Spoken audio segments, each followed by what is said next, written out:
okay. I know, I'll give you that. Portuguese verbs can be somewhat painful, but why not look at it from a different perspective? Now, in case we haven't met, I'm Catarina. This is the Language Unschool, the place to learn European Portuguese outside of the box. And that's exactly what I'm going to do today. And at the end of this video, you will feel a lot more comfortable recognizing and using the verbs vir and vir. And why these two verbs? Because usually they are confused. We're going to stick to the present tense, but the confusion does have things to do with the past tense, but let's keep it to the present, okay? Focused. So, vir and vir. Vir means to see, vir means to come. They only differ in one letter, and hence the first reason for confusion. What we're going to do first is look at the conjugation. They're both irregular verbs, so we need to recognize when we see them. And as you know, Portuguese verbs will take different forms depending who's talking, who's performing the action, okay? So, the verb ver, to see. Vejo, vês, vê, vemos, veem, veem. This one is a hard one to pronounce. I know. But it goes veem, veem. If you say it quicker, it actually helps. It's really painful for me not to say it so slowly. Eles veem, eles veem, eles veem. Maybe the IPA you can see on the screen helps to understand how it's pronounced. But this is one of those that just the quicker you go through it, you brush through it, the better. Okay. Now as for the verb vir. Venho, vens, vem, vimos, veem, veem. And this is a funny one. Again, the last one, check the spelling. It's only one E and with an accent on top. And if you notice what my mouth does, it goes veem. So when I say this verb, I always imagine my body as a skeleton only and doing veem. Is that veem? It does that sort of laugh that skeletons do in films. Well, I did say these verbs are irregular, but notice the verb vir. If you substitute the initial V, essentially it's the same as the verb ter. Venho, tenho. Vens, tens. Vem, tem. Vimos, this is temos, is the one that the vowel will change. But then veem, têm, veem, têm. So there you go. If you don't remember the conjugation for vir, then no excuse.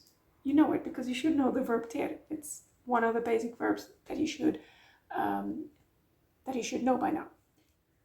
Now I will use some repetition using some silly examples to help you make it stick. But before that, I need to recommend that you check my free Mini-Tuga in the description below. Because when you come to some sort of content in Portuguese, be it something you're reading or something you're listening or watching, with the intention of noticing these two verbs, it will come. They will pop out and you will start noticing that, you've learned the theory, you know the grammar, you know the rules, and then boom, you see them in context.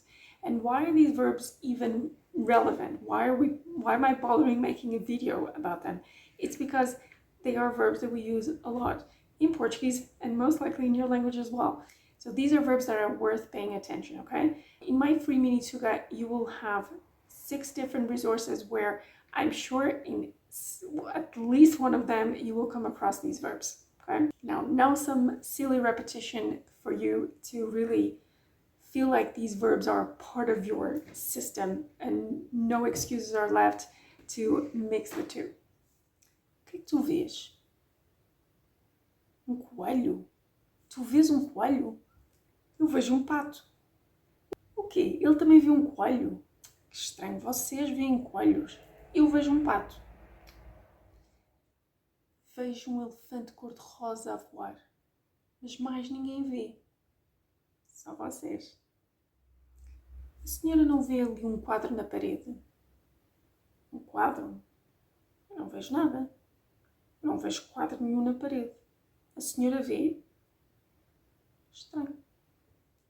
Vejo uma mulher na tua vida. Vejo que traz desgraça com ela. Vejo uma criança também. mas não é dela. Vejo que já percebeste a ideia. Então passemos ao próximo.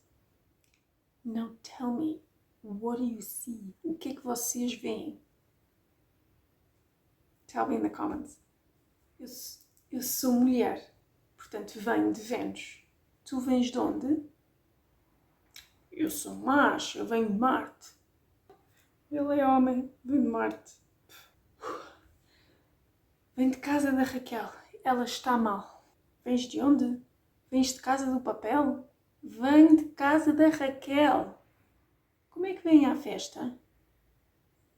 Nós vimos a pé. Nós vimos de barco. Nós vimos em paz. Venho aqui avisar que está na hora de perderem o medo dos verbos portugueses, ok? If this was a fun way for you to tackle verbs in Portuguese, subscribe to the channel and see you now for story time. Quando eu estudei em Inglaterra, a certa altura eu estava a ver mal ao longe. Eu sempre vi mal ao longe, tenho miopia já há muitos anos. E eu fui ao médico, ao GP, não é? Ao que se chama médico de família, aqui em Portugal, da Universidade do Campus. Eu lembro perfeitamente que era no meio do campus e tinha uma janela que dava para ver quem passava lá fora. E o médico, a certa altura, pergunta-me, eu expliquei o problema, e ele pergunta-me, então, mas olha lá, vê aquelas raparigas que estão a passar? E eu olhei assim para ele, sim. E ele ficou assim meio que sem perceber qual é que era a minha dificuldade. Eu, mas é que eu nas aulas não consigo ler o quadro. Ok. E eu na altura, na verdade, eu não percebia era como é que funcionava o sistema de saúde, não é? Porque sistemas de saúde e pão são sempre diferentes noutro país. Então, porque em Portugal eu sempre fui ao oftalmologista, eu sentia que precisava de óculos ou de mudar a graduação, e eu diretamente ao oftalmologista, isto no privado, mas pronto. Enquanto que em Inglaterra a pessoa vai ao oculista, na Holanda é a mesma coisa.